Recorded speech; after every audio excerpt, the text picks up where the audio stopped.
ராஜீவ் கொலை நடந்த 88வது நாளிலிருந்து சிவராசன் இறந்த 90வது நாள் வரையிலான சம்பவங்களை இந்த எபிசோட் 7 பேசுது. ரங்கநாத்தின் மனைவி மிருதுளா பயத்திலையும் குழப்பத்திலையும் பண்ணுற ஒரு வேலை தான் சிவராசன் டீமுக்கு பெரிய சிக்கலாக மாறிடுது. எபிசோட் 7 இதை ரொம்ப தெளிவாக பதிவு பண்ணியிருக்காங்க. சிவராசன் டீம் ஒளிஞ்சிருந்த கோணனகுண்டே வீட்டை என்எஸ்ஜி நேஷனல் செக்யூரிட்டி கார்டு சுற்றி வளைக்கிறாங்க. எஸ்ஐடியின் எஸ்பி அமித் வர்மா மட்டும் அந்த இடத்துல இருக்கார். நேஷனல் செக்யூரிட்டி கார்டின் தலைவராக இருந்த மேஜர் ரவியின் ரோல் இந்த எபிசோடில் ரொம்ப முக்கியமான ஒரு இடத்த பிடிச்சிருக்கு. ஒரு அரை மணி நேரத்தில் என்னால் சிவராசன் டீமை உயிரோடு பிடித்திட முடியும் அப்படின்னு ரவி ஒரு காட்சியில் சொல்கிறார். ஒரு காட்சியில் கார்த்திகேயனை என்னால் ரீச் பண்ண முடியலன்னு டிஐஜி ஸ்ரீகுமார் சொல்கிறார். அந்த இடத்துல மிக முக்கியமாக தேவைப்படுற கார்த்திகேயன் இன்னும் அங்கே வரலை.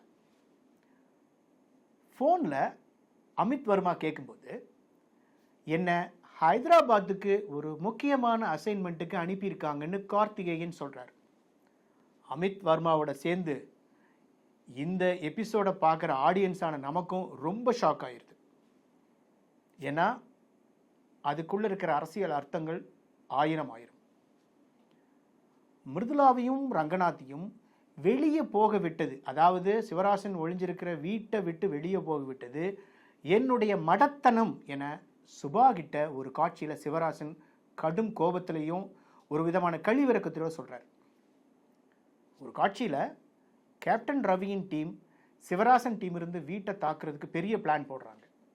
ஆனால் அதுவும் மேலிடத்து உத்தரவுன்னு சொல்லி தாமதமாகுது. கார்த்திகேயன் அந்த இடத்துக்கு வந்ததுக்கு அப்புறம்தான் கேப்டன் ரவி அட்டாக் பிளானை எக்ஸ்பிளைன் பண்ணுறார். ஆனால் சிபிஐ டைரக்டர் விஜய்கரன் அந்த இடத்துக்கு வர்ற வரைக்கும் அட்டாக் ஆப்ரேஷன் நிறுத்தி வைங்கன்னு கார்த்திகேயன் சொல்கிறார். மீண்டும் எஸ்ஐடி டீம் ஷாக் ஆகிறாங்க. விஜய்கரன் தான் இந்த ஆப்ரேஷனை சூப்பர்வைஸ் பண்ண போகிறார் அப்படின்னு ஒரு விதமான முக இறுக்கத்தோட கார்த்திகேயன் சொல்கிறார். எஸ்ஐடி டீமும் கன்ஃபியூஸ் ஆகுறாங்க. எவ்வளவு கேள்விகளை கேட்டாலும் கார்த்திகேயன் நம்ம வெயிட் பண்ணி தான் ஆகணும்னு சொல்லிட்டு அங்கிருந்து நடந்து போயிட்டே இருக்கார். அந்த வீட்டுக்குள்ளே சிவராசன் டீம் காத்துக்கிட்டு இருக்காங்க. அந்த வீட்டுக்கு வெளியே எஸ்ஐடி டீம் காத்துக்கிட்டு இருக்கு. ஈவினிங் 4 மணிக்கு அந்த இடத்துக்கு விஜய்கரனும் சைனைட் எக்ஸ்பர்ட் ராமாச்சாரியும் வந்து சேர்றாங்க. அங்கே இருக்கிற சைனைட் முறிவு மருந்து எக்ஸ்பயர் ஆயிடுச்சே, புது கிட்ஸ் வர வரைக்கும் நம்ம வெயிட் பண்ணணும்னு பெரிய குண்டு தூக்கி போடுறாங்க. அப்போ மேஜர் ரவி கார்த்திகேயன் கிட்ட இவர் என்ன காமெடி பண்ணுறாரான்னு கடும் கோபத்தில் கேட்குறாரு. அதுக்கு கார்த்திகேயன் எந்த பதிலும் சொல்லாமல் தலையை குனிஞ்சுக்கிட்டு நிற்கிறார். மீண்டும் மேஜர் ரவி வெறும் 30 செகண்ட் கொடுங்க, வெறும் 30 செகண்ட், நான் உள்ளே போய் சிவராசனை உயிரோட வெளியே கொண்டு வர்றேன்னு கெஞ்சிறார். கார்த்திகேயன் சிபிஐ விஜயகரனை பார்க்குறார். வெயிட் பண்ணுங்கன்னு விஜயகரன் சொல்கிறார். அங்கே இருக்கிற எல்லாருமே விரக்தியின் உச்சத்துக்கே போயிடுறாங்க. அப்போ சிவராசன் ஒளிஞ்சிருந்த வீட்டுக்கு பக்கத்தில் இருக்கிற ரோட்டில் ஒரு லாரி வருது. அதை பார்த்து குழப்பம் அடைகிற சிவராசன் உள்ளே இருந்து சுட தொடங்குறார். எனர்ஜியும் தாக்க தொடங்குறாங்க. 2 பக்கமும் துப்பாக்கி குண்டுகள் பறக்குது. மீண்டும் மேஜர் ரவி சிபிஐ விஜயகரன்ட்ட நாங்கள் உள்ளே போக பர்மிஷன் கொடுங்கன்னு கேட்குறார். உண்மையிலே கெஞ்சுறார். ஆனால் விஜயகரன் முடியாதுன்னு தெளிவாக சொல்கிறார். மீண்டும் கார்த்திகேயன் மௌனமாக குனிஞ்சிக்கிறார். சைனைட் பிரேக்கிங் கிட் வந்த உடனே மேஜர் ரவியின் டீம் சிவராசனை உயிரோடு பிடிக்க அந்த வீட்டை நோக்கி நகர்றாங்க. அது 1991 ஆகஸ்ட் 20ஆம் தேதி, மிக சரியாக ராஜீவ் காந்தியின் பிறந்த நாள் அது. அதே நேரம் அந்த வீட்டுக்குள்ள இருக்கிற சிவராசன் சுபா அடங்கிய டீம் செய்கிற அந்த குறிப்பிட்ட செயல் இந்த எபிசோடை பார்க்கும் பார்வையாளர்களை பலவிதமான உணர்வுகளுக்கு தள்ளிவிடும். அந்த காட்சி என்னன்னு இந்த வெப் சீரிஸை பார்த்து நீங்கள் தெரிஞ்சுக்கங்க. இப்போ இந்த வெப் சீரிஸோட டெக்னிக்கல் குவாலிட்டிஸ் பற்றி நம்ம பார்க்கலாம். இந்த வெப் சீரிஸ் ஜெயிச்சதுக்கு முக்கியமான காரணங்கள். 1990 காலகட்டத்தில் மக்கள் பயன்படுத்த ட்ரெஸ்ஸுகளை ரொம்ப சரியாக கொண்டு வந்திருக்காங்க. அப்போ இருந்த பஸ்கள், கார்கள், டூ வீலர்கள் எப்படி இருக்கும்னு கச்சிதமாக காமிச்சிருக்காங்க. ரொம்ப முக்கியமாக அந்த காலகட்டத்தில் இருந்த வீடுகள், ஹோட்டல்களின் அமைப்பை அப்படியே ஸ்க்ரீனில் கொண்டு வந்திருக்காங்க. இந்த 3 விஷயங்களும் ஒர்க் பண்ண ஆர்ட் டிபார்ட்மெண்ட்டை நம்ம நிச்சயம் பாராட்டணும். அடுத்ததாக ஃபென்டாஸ்டிக்காக ஒர்க் பண்ணியிருக்கிற கேமரா டிபார்ட்மெண்ட். நல்ல லைட்டிங் இருக்கிற பகல் இரவு காட்சிகள், நிறைய லேண்ட்ஸ்கேப்ஸ், 1990 காலகட்டத்தை சரியாக காட்டின ஃபிலிம் டோன், இதான் ரொம்ப முக்கியம். லைட்டிங் எல்லாத்துக்கும் மேலே இந்த கதைக்கு ரொம்ப ரொம்ப சரியான most suitable frames and angles. இந்த வெப் சீரிஸை ரொம்ப இன்ட்ரெஸ்டிங்காக மாற்றினதே இந்த விஷயந்தான். கேமராமேன் சங்ராம் கிரி. அடுத்ததாக இந்த வெப் சீரிஸை ரொம்ப இன்ட்ரெஸ்டிங்காக மாற்றின மியூசிக். ஒரு பீரியட் கிரைம் த்ரில்லருக்கு ரொம்ப ரொம்ப பொருத்தமான மியூசிக் என்பது கட்டாயமாக தேவைப்படும்.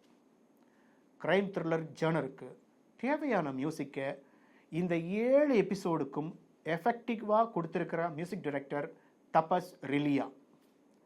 இந்த 7 எபிசோட் கூடவும் ரொம்ப விறுவிறுப்பாக பார்க்குற நம்ம ட்ராவல் பண்ணுறதுக்கு காரணமே இவர் தான்.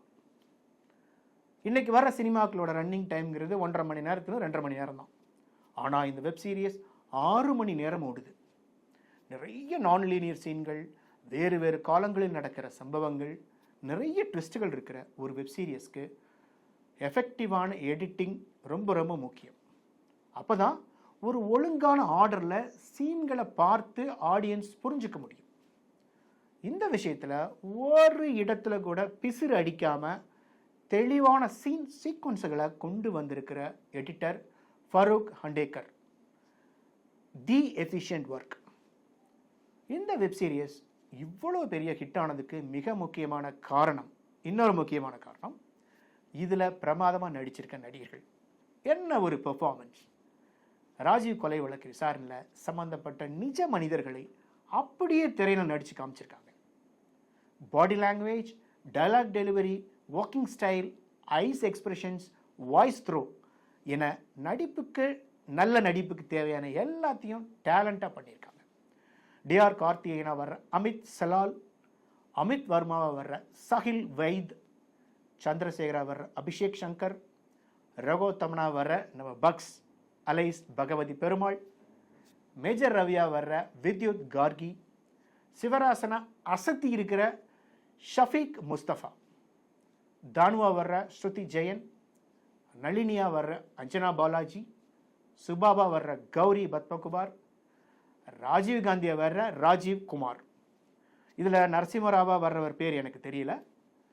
இந்த இடத்துல டைரக்டர் நாகேஷ் குக்னூர்கிட்ட ஒரே ஒரு கேள்வியை கேட்கணும். உண்மையிலேயே இவ்வளவு மேட்சிங்காக இருக்கிற உருவங்களை நீங்கள் கொண்டு வந்தது சாதாரண விஷயம் இல்லை. Hats off to your work. ஆனால் இந்த வெப் சீரிஸ்லேயே ரொம்ப ரொம்ப முக்கியமான கேரக்டராக இருக்கிற எல்டிடி சீஃப் பிரபாகரனுக்கு மட்டும் ஏன், எதுக்காக சம்பந்தமே இல்லாத ஒரு முகத்தை கொண்டு வந்திருக்கீங்க? இதுக்கு நீங்கள் கட்டாயம் பதில் சொல்லி ஆகணும் நாகேஷ் குக்னூர். ஓகே ஃப்ரெண்ட்ஸ், இந்த இடத்துல நம்ம ரிவ்யூவை முடிச்சுக்கிறோம். இது வரைக்கும் நம்ம தெளிவாக நம்ம 7 எபிசோடை பற்றி, அது எப்படி இருந்தது, நம்ம என்ன ஃபீல் பண்ணோம், அது நமக்கு என்ன சொல்லுச்சுங்கிறது தெளிவாக பார்த்துருக்கோம். பெரிய பட்ஜெட், நிறைய நேரம், நிறைய உழைப்பை கொடுத்து the hunt, the Rajiv Gandhi assassination case web சீரிஸை கொடுத்த இந்த மொத்த டீமுக்கும் நாம் வாழ்த்துக்களை சொல்லிக்கிறோம். ஸ்டார்ட் கேமரா ப்ரோ சேனலை லைக் பண்ணுங்கள், சப்ஸ்கிரைப் பண்ணுங்கள், உங்கள் ஃப்ரெண்ட்ஸ் சர்க்கிளில் ஷேர் பண்ணுங்கள். மீண்டும் அடுத்த ஒரு சினிமா ரிவ்யூவில் நாம் சந்திப்போம். நன்றி, வணக்கம்.